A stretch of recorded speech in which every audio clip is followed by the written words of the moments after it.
Es de noche, estamos en Andalucía. Un extraño caminante solitario se acerca a un pueblo de la sierra, a El Bosque, donde el tabernero le confiesa que en el caserón de enfrente se hospeda José I, el primer y único monarca de la familia Bonaparte que hubo en España. La curiosidad lleva a este hombre a acercarse a esa casa, donde descubre a un deprimido rey suspirando mon Dieu porque no ha conseguido ganarse el afecto de los españoles, y su propio hermano, que un día le encomendó gobernar España, le quita cada vez un poco más de autoridad y lo deja aislado y solo, incluso frente a sus propios soldados. Es el contexto histórico de La Noche del Rey, la nueva novela de Jorge Alcalde, en la que además nos muestra a unos personajes muchas veces alejados de las cuitas de las guerras o de los conflictos, personajes que, igual que el país, se debaten en decisiones acertadas algunas, nefastas otras, que marcarán sin duda su futuro y el futuro de una nación que en el fondo quiere ser libre a su manera, a veces al margen de los dictados del resto de Europa. Hoy en Periodista Digital hablamos con Jorge Alcalde de esta nueva novela, La Noche del Rey.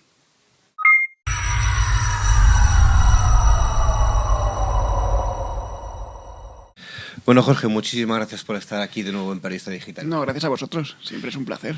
Esta vez, después de 5 libros de divulgación científica y médica, novela histórica de un periodo interesante de nuestra época, que es la Guerra de Independencia, el reinado de José I, ¿no? Sí, un periodo, bueno, evidentemente en el que se estaba fraguando buena parte de las decisiones más importantes que se iban a tomar después en la historia de España. La novela transcurre en 1810, en los momentos justo previos al asedio de Cádiz, y por lo tanto un momento en el que tanto como país, como nación, como también como individuos, cada uno de los personajes están en una encrucijada y tienen que tomar decisiones, no todas buenas, y yo creo que en el fondo muchos de los personajes casi son un símbolo de lo que también se decidió a nivel nacional en aquella época, ¿no? Hubo que tomar un camino y no siempre se eligió el mejor. Y eso le pasa a los personajes de la novela. Todos tienen que tomar una decisión y no todos toman la correcta. Y nos sitúa al principio de la novela una noche andaluza en la que un extraño americano llega caminando solo por allí y el tabernero le confiesa que en la casa de enfrente se hospeda José I, Bonaparte, ¿no? Sí. Y la verdad que encontramos a un rey bastante deprimido, no sé si podríamos decirlo así, ¿no? Sí, bueno, esto es un hecho real. A finales de febrero de 1810, en medio de un viaje que el rey realizó por Andalucía, el rey José I, intentando encontrarse con su pueblo, la caravana, la comitiva real, más de 200 personas que le acompañaban, llega al pueblo del Bosque, en la sierra de Grazalema. Y es una noche fría, es una noche desapacible, y el rey acaba de recibir la terrible noticia de que su hermano Napoleón ha decidido añadir las provincias del norte de España a la corona francesa. Le han quitado la mitad del reinado, la mitad del trono. Ese es el principio del fin de su corona en España, ¿no? Esa noche existió de verdad, esa noche en el pueblo del Bosque, la que da título a la novela La Noche del Rey, existió en esa misma casa en la que aparece en la novela que el rey pasó la noche. Era un pueblo que había sido desolado por las tropas francesas unas semanas antes y por lo tanto el rey tampoco encontró un gran palacio que le acogiera, ni un pueblo que saliera a recibirle, sino que fue una noche muy triste y muy oscura, y hasta ahí llega la realidad.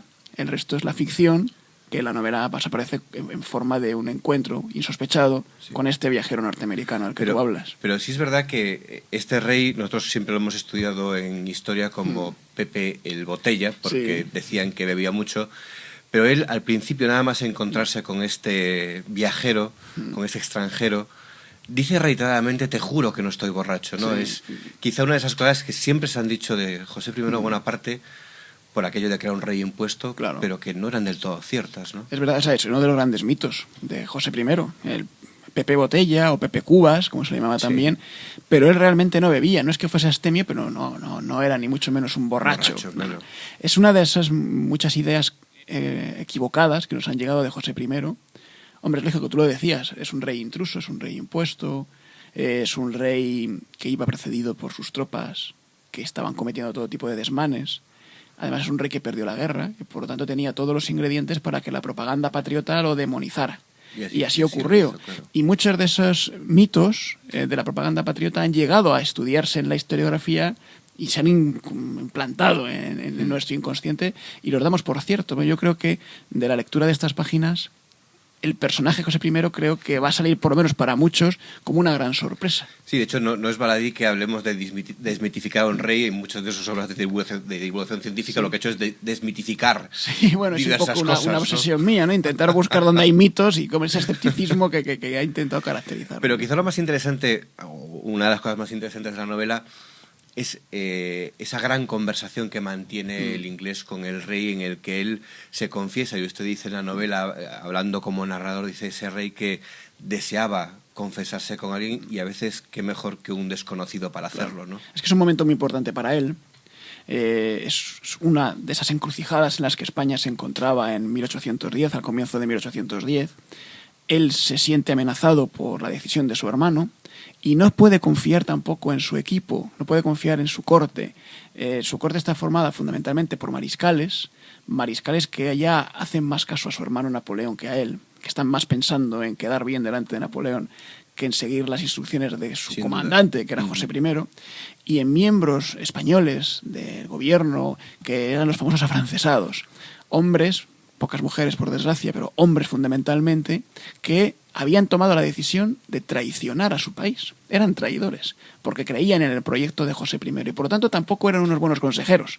Eran también hombres que estaban en una encrucijada. Así que a mí se me ocurrió que este rey necesitaba en ese momento alguien con el que consolarse. No tenía a su mujer y a sus hijas, que había dejado en París y en Nápoles.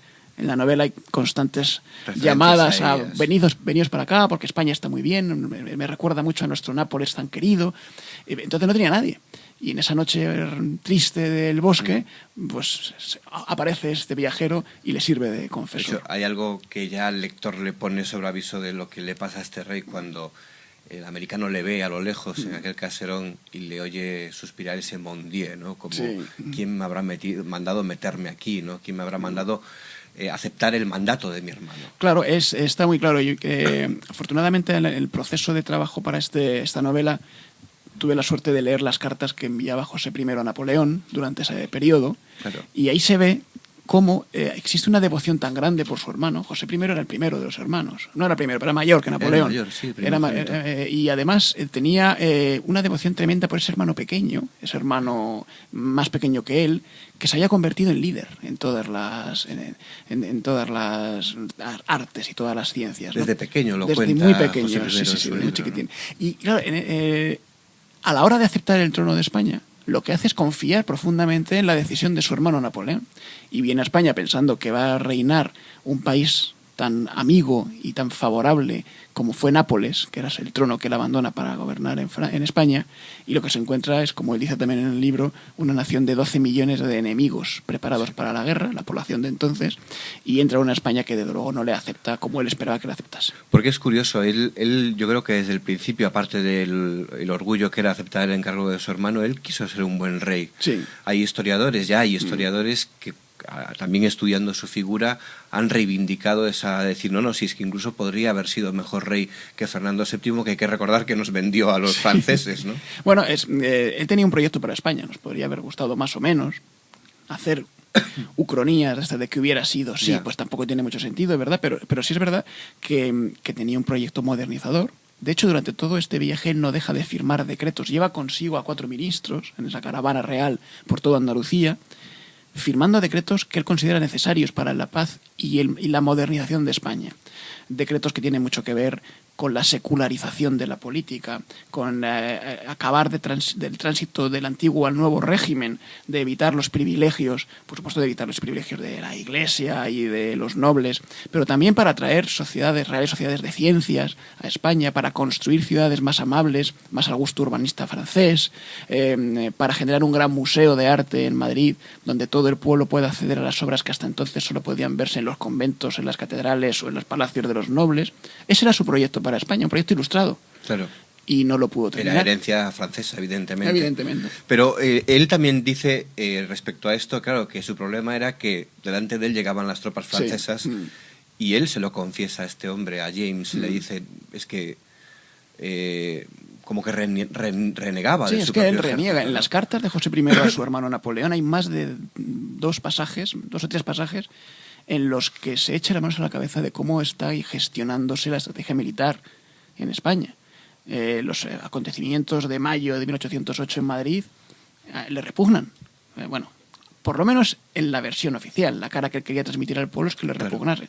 No hay que olvidar que él no dejaba de ser el comandante de las tropas napoleónicas en España, así que alguna responsabilidad tendría en ello, y si hubiese querido lo podría haber evitado.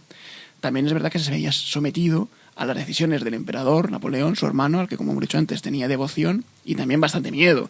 Así que bueno, pero sí es verdad que él nunca se mostró decididamente partidario de los acontecimientos que estaban ocurriendo en España. Y además hay algunos acontecimientos que a él le duelen especialmente. Los sitios de Zaragoza, el asedio de Gerona, son acontecimientos en los que él ve directamente la cara más amarga de la guerra, ve a un pueblo, el español, decidido a resistir con el hambre, con la muerte, con el dolor, y él se pregunta, ¿y para qué?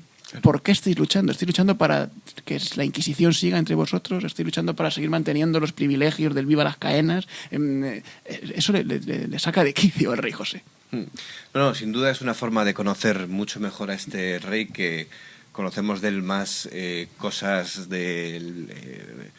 en contra que la verdadera historia. Pero en esta Noche del Rey pasan muchas otras cosas. Sí. Para empezar, quería hablar también, hasta donde podamos llegar sin desvelar nada del tronco de la novela, pero de James, de ese personaje americano que llega a España huyendo de un pasado.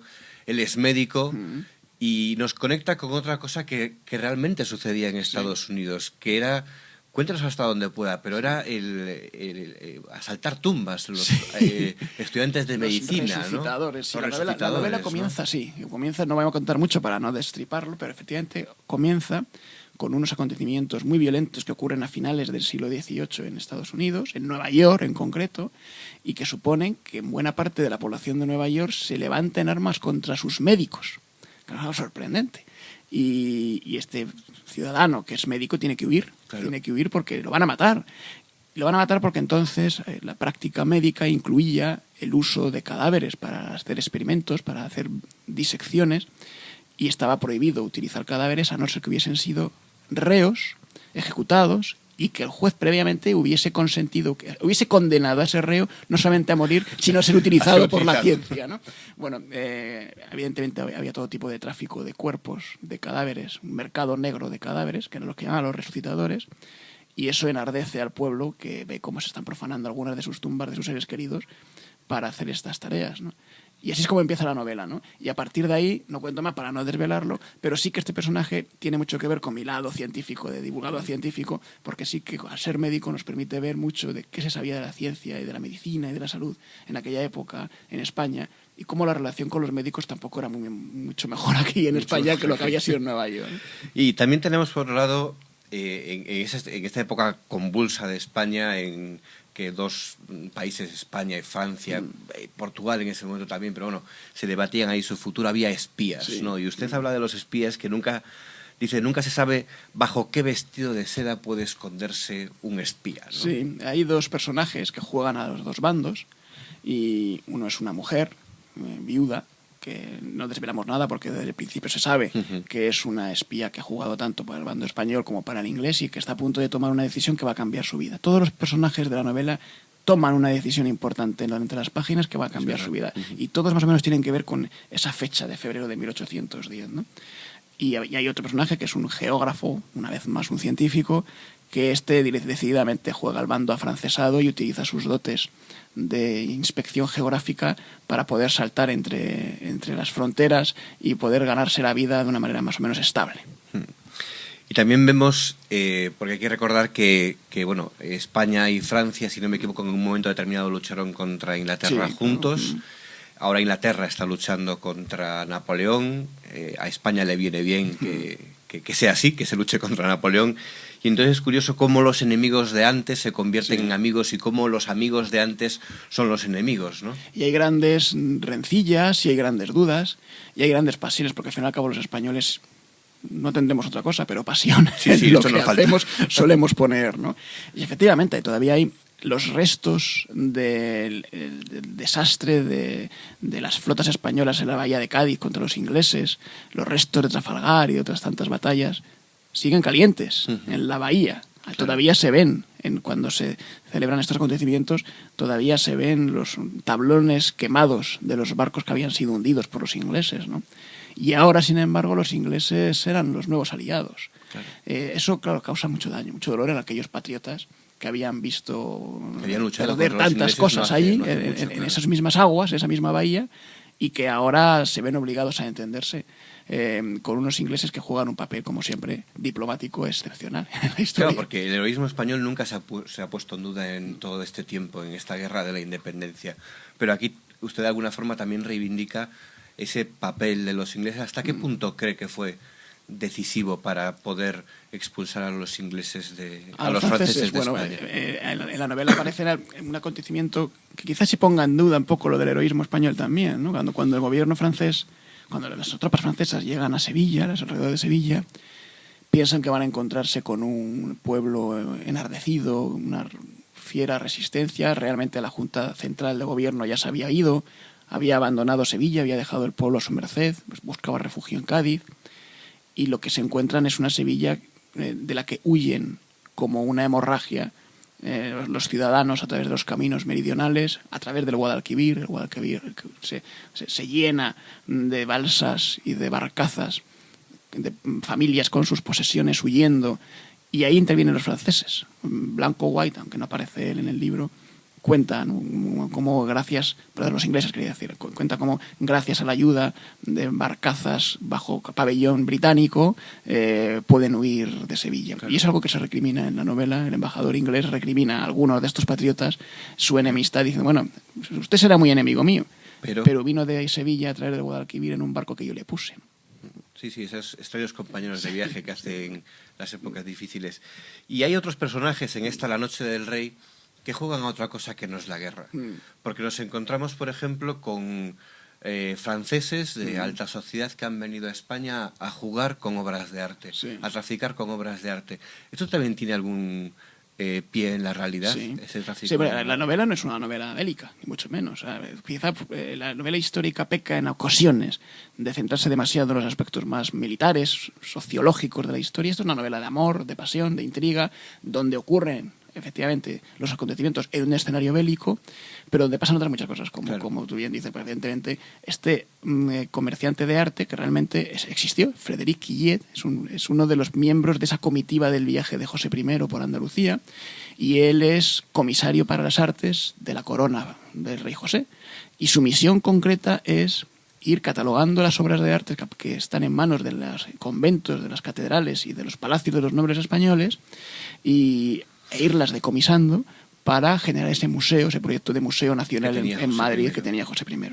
La realidad, y esto se sabe, esto es cierto también, forma parte de la historia, que Frédéric Quillet aprovechaba este salvoconducto para vender algunas de estas obras en el mercado negro francés. De hecho, parte del gran expolio artístico que llevó consigo la presencia francesa en España se debe a este personaje, a la labor de este personaje.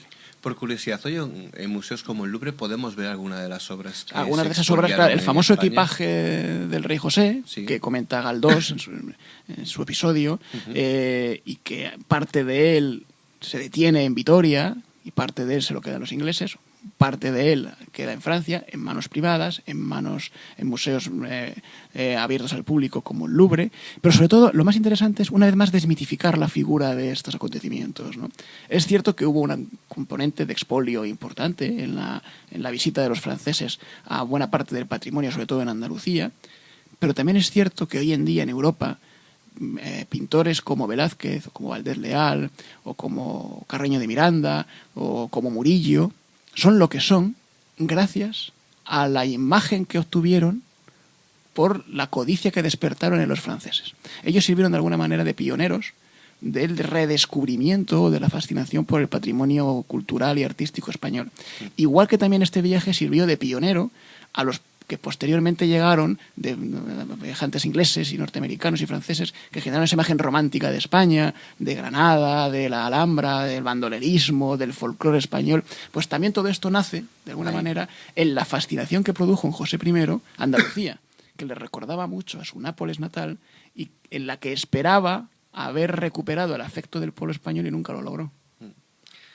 Quizá parte del mito es esto, que algunas personas equiparan el expolio francés en la época de Bonaparte con el expolio que hicieron los nazis luego en algunas partes de Europa, ¿no? Bueno, todo esto, habiendo puesto entre comillas alguno de los mitos, no hay que dejarlo de situar en su contexto. Era una guerra.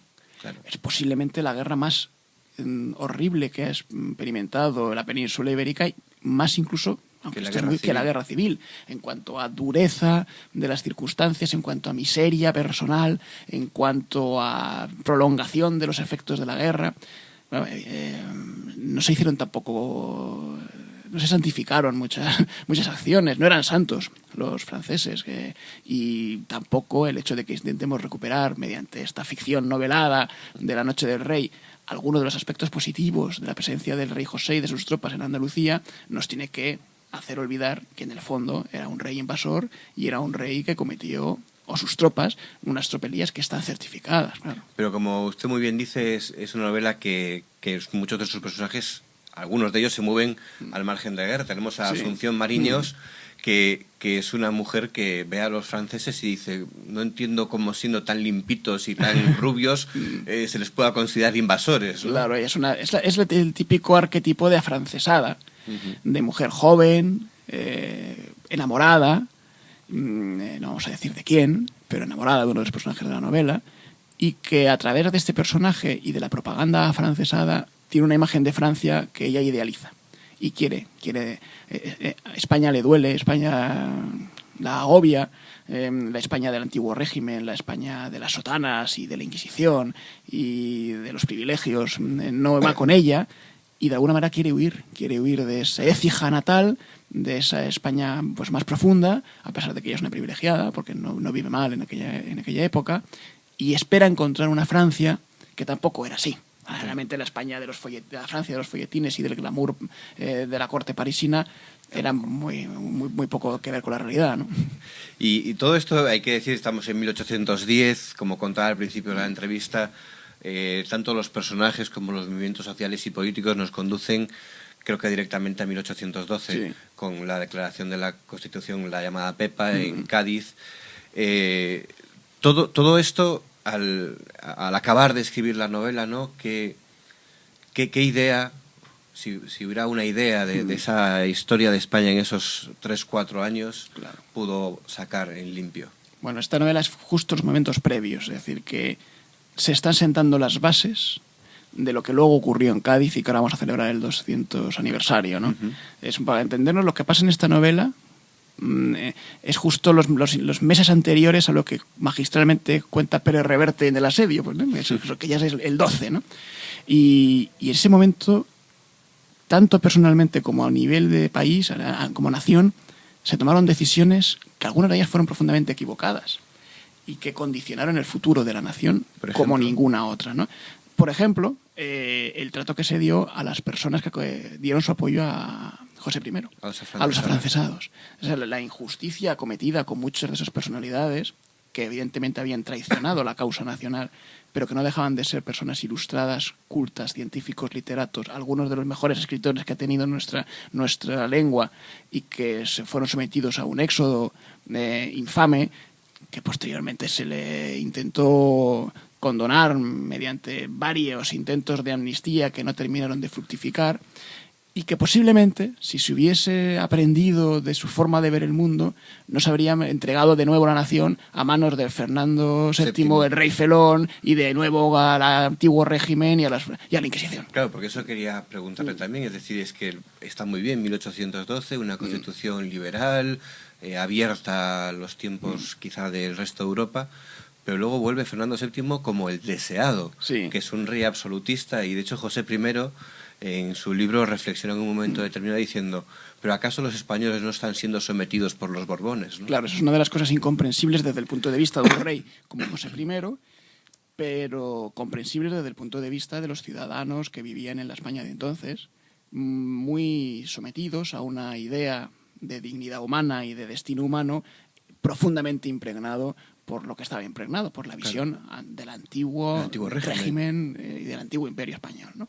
Bueno, no se pudo hacer de otra manera, el destino no nos dejó hacerlo de otra manera. Y una vez más digo que yo no soy amigo de las ucronías y de pensar qué habría pasado. Sí, pasó lo que pasó, pero de muchos de aquellos personajes que vivieron en el exilio, que se reintegraron algunos de ellos en España y que, por cierto, algunos de ellos, una vez amnistiados y vueltos a España, formaron un papel importante en la política del país, posteriormente, con el trienio liberal, con la regencia de María Cristina. Algunas de las medidas tomadas posteriormente tienen el regusto de lo que pudo haber sido el proyecto de José I y no llegó a ser.